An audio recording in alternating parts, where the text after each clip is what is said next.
In 1977, the Nemaska Crees faced a fairly serious hardship, and that is that the Hudson's Bay Company pulled out. Store and the merchandise, the food, and so on.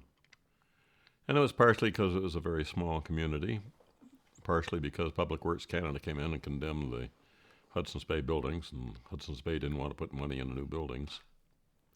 And somebody came from government in Quebec City to tell them that they were going to be flooding Lake Nemaska 26 feet. This was part of the Bay James Project, and there was some nice stuff done by Laval students, setting up a satire on that, in which a dam was to be built across the mouth of the St. Lawrence, which would raise the level of the St. Lawrence in the Montreal area by about 26 feet. What would people think about that, And it was a good question. Well, the Crees thought they were in trouble, and so about half of them moved to Escagonish and the other half to Mistassini, and some down to St. Lawrence Montagnier communities. Wondering what to do. Well, it didn't work out terribly well. They lived on the outskirts of town and these other communities. Poorer housing, poorer services. Band counselors, half of them at Mistassini and half at Escagonish and so on. And somebody, I don't remember now who it was, said, hey, we shouldn't be waiting around for Indian Affairs to tell us what to do. We should take an initiative on this. And so they decided, the Grand Council decided, to try something called a community consult process. They tried it first just on the Grand Council personnel themselves. And it's a process of asking questions, coming up with goals, practical means for reaching them, and so on, that developed out of Gestalt psychology back in the 30s and 40s. And they were impressed, found it really helpful. And so they said, well, we should try this with one of the communities. Oh, somebody said, let's a little risky, but let's try Wimenji, because it's a very together community. And George said, no, let's try it at Nemaska, because we're in a fix. And they said, okay, if it'll work with Nemaska, it'll work with anything. So in the fall of 1977, there was a community consult. I was invited. I was the only academic invited, actually. There on the basis of the Cree Education Project, I think, more than anything. And there were about 30 non-native people there. And then Nemaska people, many of them flown in for the occasion. And so the non-natives were instructed. I've forgotten whether it was Billy or Albert, one of the Diamond Boys, said, we don't want you to be telling people what they should be doing. We want you there as a resource. If they ask you for information, you provide them. And then he looked at me and he said, and Dick, we don't want to get too spiritual. That was Albert, I remember now. And because there's a sequel to that coming up in a minute. Anyway, we went into Lake on the map, Duithwagan, and Champion Lake on the map in Cree, Duithwagan. And we had 5 days of methodology.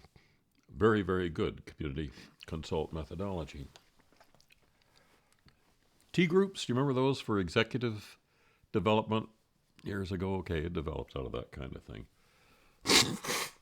So, the first day, what would you like to see here in 10 years' time? First thing, church. Well, we can actually share the church. So the Anglicans can have it at one time, and so on. And then they wanted to have assistance for trappers and so on. We came up with a whole list of things. And the old people were really disappointed because it was pie in the sky and they weren't going to get any of that stuff. And they should know better than to list it. But the next day they said, well, what are the underlying contradictions here? What are the obstacles that will prevent these things from happening? Made the old people very happy, and we got real. Then, what are the practical steps? And then budget, implementation stages, plans, and so on. And when I arrived, I thought I was doing schooling, but it turned out I was asked to be the band organization and community life team. And because of the way it was set up, rather than take the Crees to Montreal where they would be uncomfortable, they decided to bring the non-natives to the bush where they could feel a little uncomfortable and appreciate the hospitality that they received, including starting off with a bear feast where the meat was served by the old men, which was quite an honor, and where I finally got to taste bear grease. Anyway, not pie in the sky. Out of it came a practical, step-by-step implementation plan. And they did it. About 200 people went to the new site and went to work building houses with money that was loaned to them out of the housing funds of the other Cree communities, sharing by better off communities, and later to be refunded, which they did. And the church, of course, and the school, and so on. After 77, 87, 97, after about 20 years or 25 years, I went back just to see what it was like. It was very nice. We have done this. This is our community. When we have problems, we deal with them. And one of their problems was a land claims case. The land that the new town was built on. The old man that had offered it didn't really care. He had plenty of land to hunt on. He was getting on anyway, but his son had had a hard time in residential school from grade 1. I remember him when he was in one of the early grades. I was at that residence. That's another story. But he wanted some compensation. And they didn't want to hear his case at the band council level because they would have to make some decision. Somebody would win, somebody would lose, hard feelings and so on. Here comes Dick, a guy from outside. Would you mind going to hear what these guys have to say and giving us a report? So I did. I heard him out, and I wrote a report. And I sent it off to the then chief, who wrote back and he said, well, there's a little bit to this story that you didn't get. It was crucial.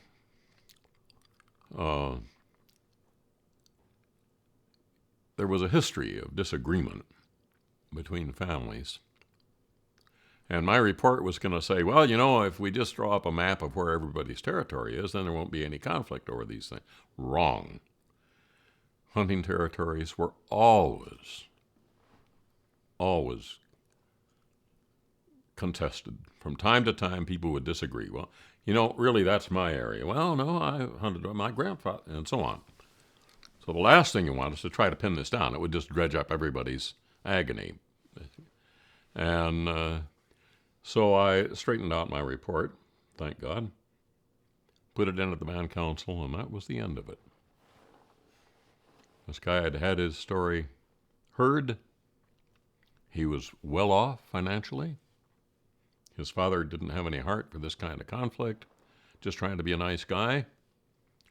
And so there's the intervention. Anyway, Nemasco is a beautiful place. The new Nemasco is a beautiful place. They never flooded the lake. Hydro didn't flood the lake. And so people started going back for summer vacations at the old Nemasco site. And some people were very critical of the band council and the chief in particular for having had them move in the first place, not realizing that a vice president of Hydro-Quebec had come and told them that they had to move because it was going to be flooded. And so this was a case where people took their own initiative, Indian Affairs coming up a distant behind position, paying for some of the costs. We had a slight breach of etiquette there where somebody in the community life group that I was a part of said, we want to have our own police.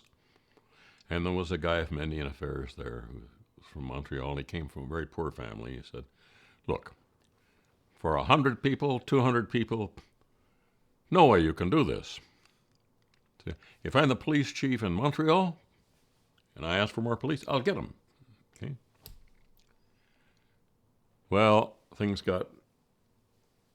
the humor went out of the situation. I slipped away and I got Albert Diamond. I said, I think we're stuck. Could you come and help us out? Right away, he said. And he came and he sat down, he cracked a joke, and he said, now where were we?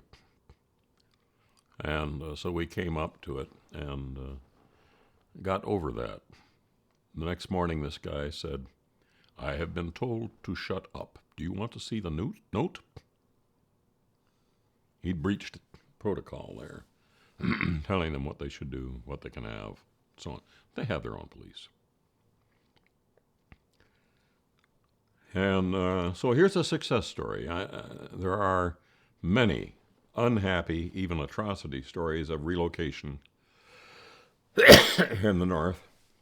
And not the case there. This was good. Very pleased with that. And so I wrote a little article on it.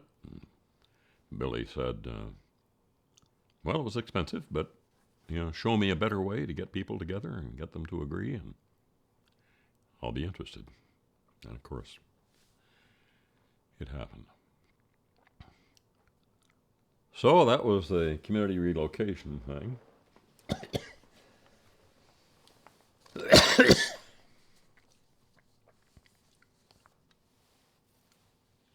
Reflections on Territoriality. This is something that Toby Morantz organized about territoriality, and a number of people weighed in on it. And it has usually to do with the idea of beaver preserves and then quotas for trapping beaver. So each head of family, as defined by the Ontario government as head of family, which means adult male with a wife, not the big family that is the reality there, would be allotted so many beaver on this territory. And I thought that this was a little narrow because people go one place for beaver, but they go somewhere else for geese. And you don't tread on somebody's territory there. Or they go somewhere else for caribou. And you don't go where you know that family's going to go at that time of year for their caribou. Unless you're John Blacknett, who got in trouble for that, snitching people to caribou. But anyway, my point was, depends on what you're hunting.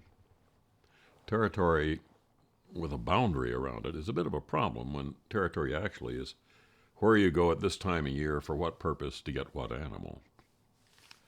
So territory is an inadequate term.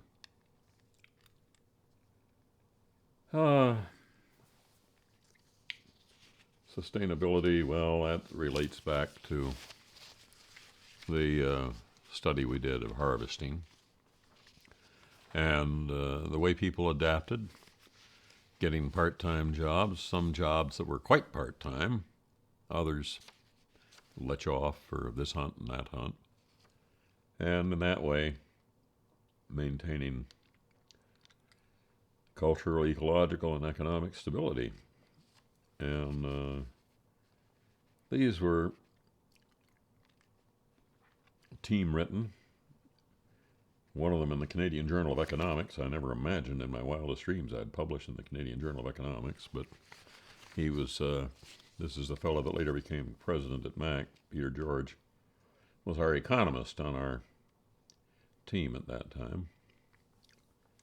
And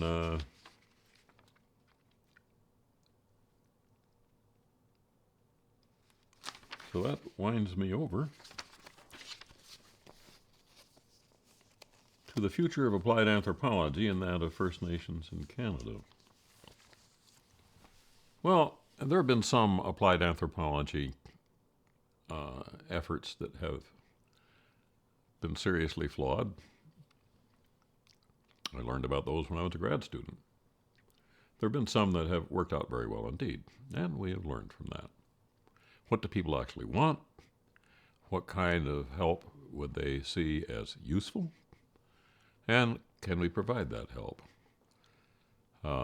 I was asked to go to Attawapiskat back in the earlier days before Attawapiskat became so newsworthy. And I asked to meet with the band council. I asked them, we've got a research grant. We'd like to do something useful. What would you like us to do?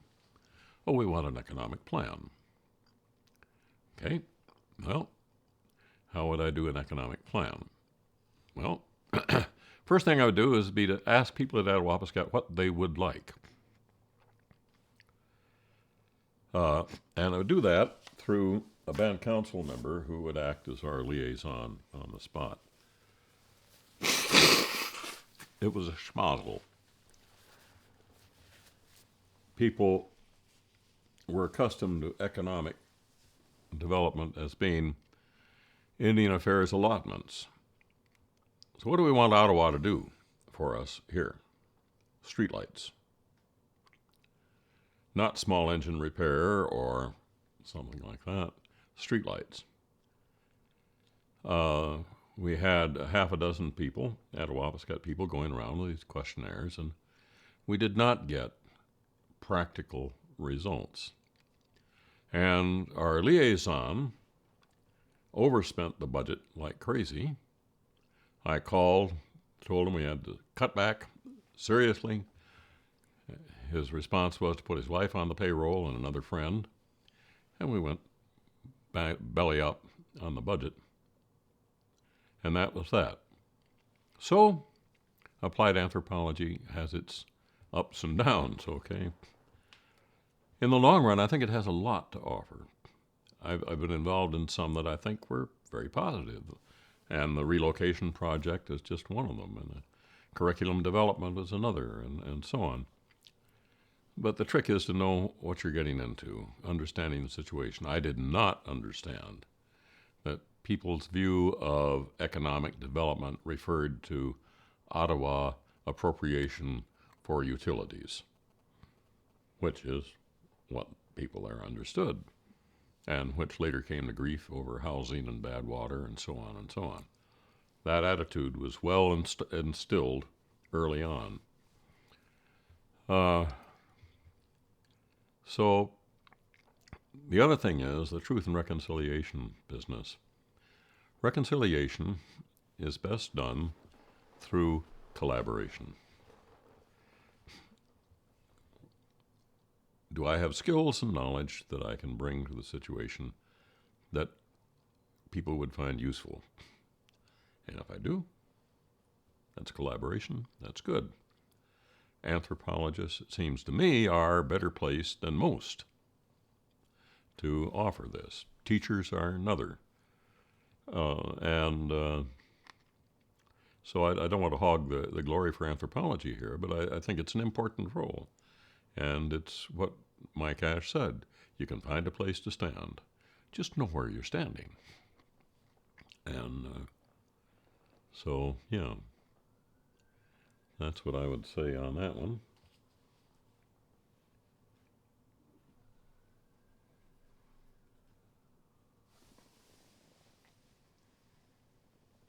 What are the topics to be explored further and the challenges?